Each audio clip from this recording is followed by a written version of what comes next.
So this is the 10,000 mile update. Welcome to Teslas in Canada. My name is David Nikila, and I wanted to give an update now that I've crossed over 10,000 miles, which is almost at 17,000 kilometers. Since I am here in Canada, I thought I would let everyone know in kilometers what that is. So I took delivery of the vehicle September 1st of 2022. I had waited just around 10 months to take delivery of the vehicle, so it was a long wait back then.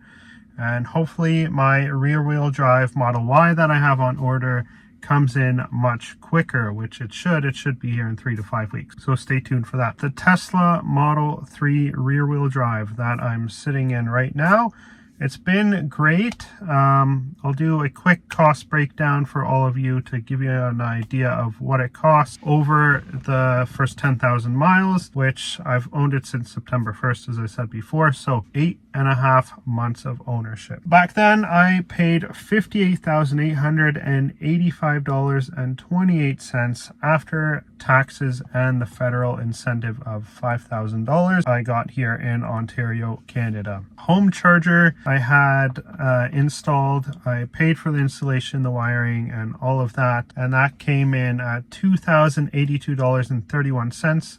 Nowadays, that would be cheaper, and of course, the wiring costs and electrician costs vary depending on how far your panel is, so that could be less. Factoring everything in, you're usually around $1,500 on average Canadian here in Canada. Then I also got floor mats and some accessories for my vehicle, which I should finally make a video on that. I've done a floor mat review, but the other accessories I haven't really ever touched on here on the channel, so maybe I'll have to do that. But I paid $351.43 for that. And then I got Michelin X Ice winter tires put on my stock rims before snow fell, and that was $1,277.47. Then after the winter was over, I had my tires removed, the winter tires removed, and the summer tires put back on. And that was $113 to do that. Charging costs, that's what everyone wants to know. I charge here at home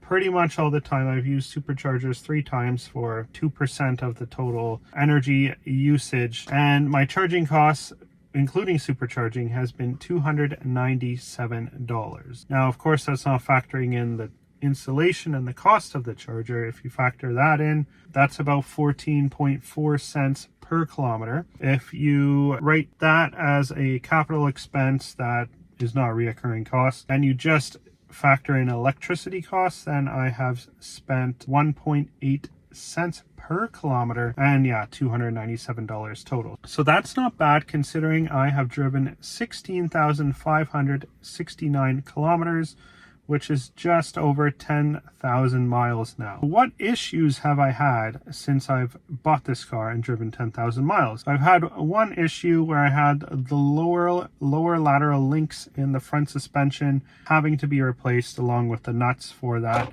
Now that was all covered under warranty, and the experience was smooth. Everything got done quickly by Tesla. They gave me Uber credits to Uber back to my house and then back to the service center once that was done. It got dropped off around 11 a.m. one day, and then it was ready by the end of the day, but I didn't go back that day. I just went the next morning to pick up the car and continued on my work day from there. Smooth experience. Everyone I dealt with was great. I have a video on it. You can check it out over here. Some things that I have really enjoyed are the over-the-air updates. Those have been definitely beneficial because when I first bought the car, sure, it was great, but there was definitely much more functionality and improvements that have been made since that time. Now there's zoom, there is dog mode, things with the turning signals, being able to adjust where the camera is, the volume controls and radio controls have been moved over closer in a more practical spot to access while you're driving. Tesla is continually improving the car, and that is something that I really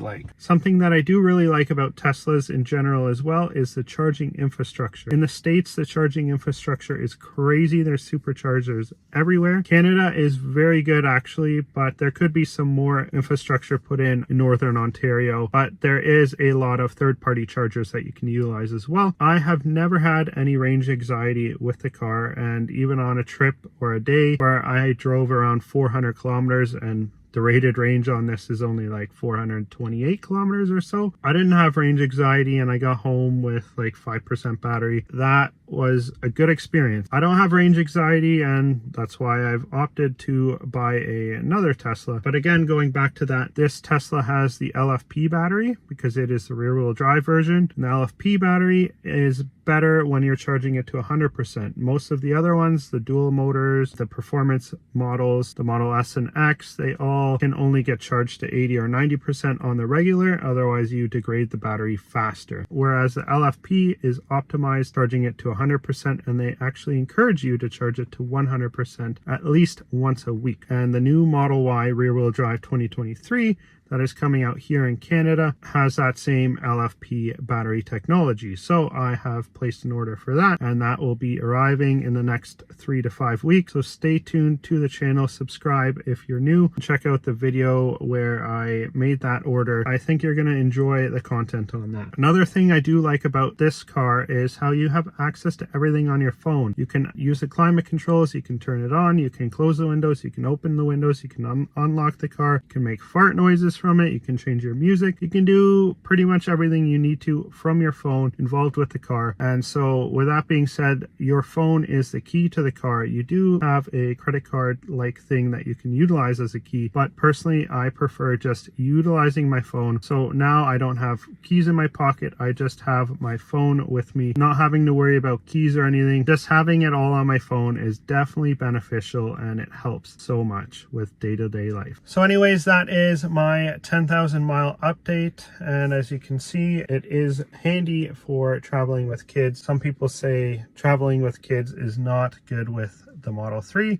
but it's been great. And we are getting the Model Y, so we are going to be doing some trips with that, are going to be some longer trips. We could use the Model 3, and we did plan on doing that, but we are now moving on to the Model Y. We will be doing some road trips into the States and things like that, so stay tuned to the channel for more content and videos. Thanks for watching. My name's David with Teslas in Canada. Be sure to hit the subscribe button and stay tuned for more updates on this Model 3, as well as videos on the new Model Y rear-wheel drive.